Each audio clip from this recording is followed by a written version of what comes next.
December 7th, 1941, a date which will live in infamy.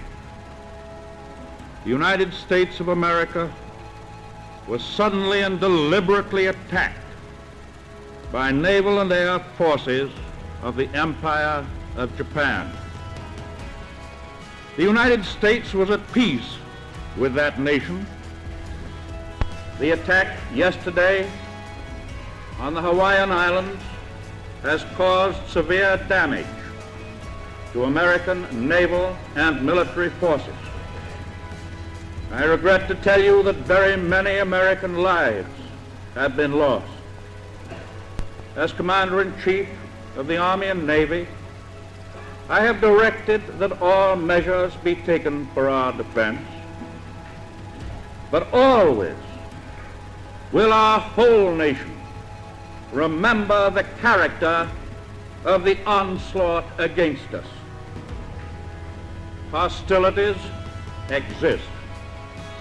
There is no blinking at the fact that our people, our territory, and our interests are in grave danger. With confidence in our armed forces, with the unbounding determination of our people, we will gain the inevitable triumph, so help us God.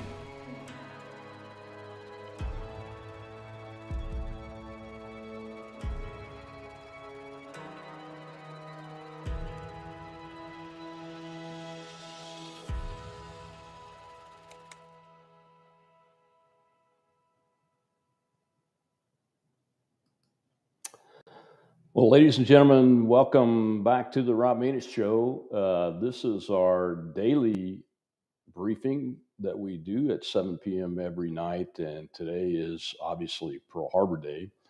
I want to give credit for this episode and to my friend, retired Air Force Colonel Jeff Decker, who's also a professor and a historian, and he sends out a missive every single week with a history lesson in it.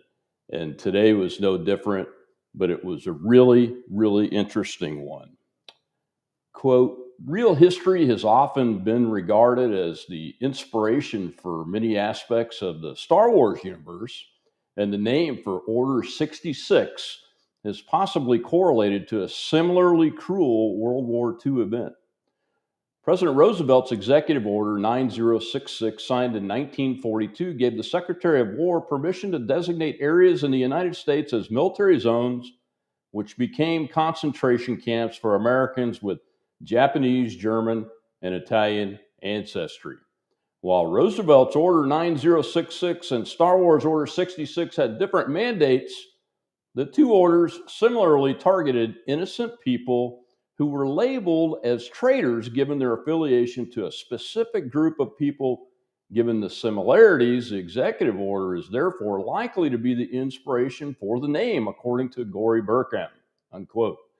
Star Wars, why Palpatine's Jedi Purge plan was called Order 66. Well, fellow warriors and friends, previous Pearl Harbor anniversaries acknowledged the planning, logistics, readiness, or lack thereof, and leadership during this pivotal moment in history. However, I have never mentioned another aspect of this attack, and that's Democrat President Roosevelt's Executive Order 9066 and the internment of Japanese-American citizens into, quote, camps, unquote, located away from, quote, sensitive military areas, unquote.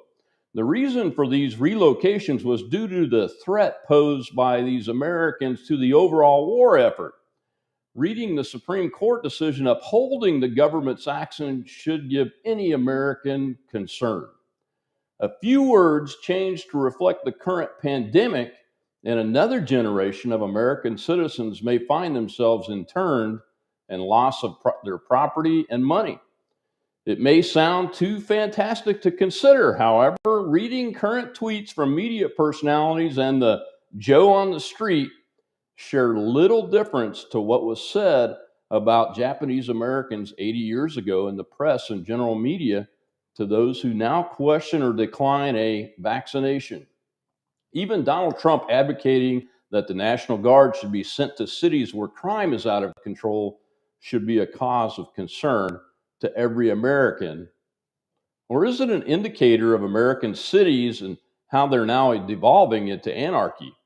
The military driving buses due to shortages in Massachusetts, the military manning hospitals due to healthcare personnel terminated from their employment, and the military distributing vaccinations. It is indeed a slippery slope from driving a bus to a vehicle, relocating personnel due to their vaccination status. 10 days ago, I was asked by a contractor who needed to come to our home and perform maintenance about my current COVID status.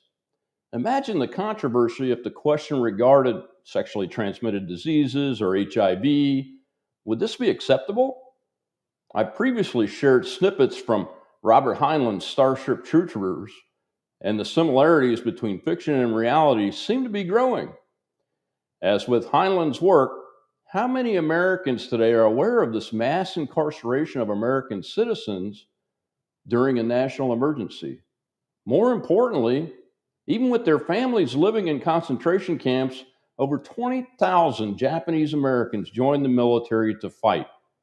The famous 442nd Regimental Combat Team was the most decorated regiment in the United States Army. Today, would we witness a similar rallying to the colors? A lot to think about.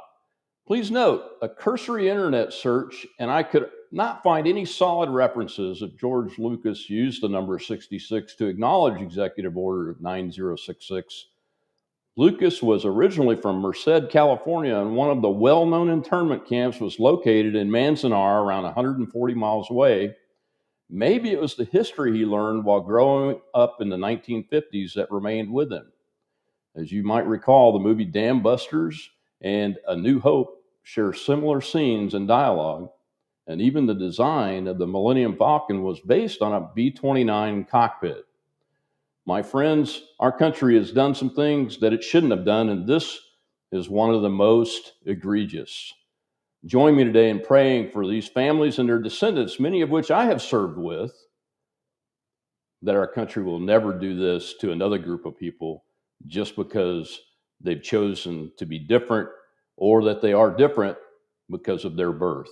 God bless you all. God bless the veterans and survivors of Pearl Harbor Day, and God bless the greatest generation that won World War II for us, so we never have to see these kinds of things again.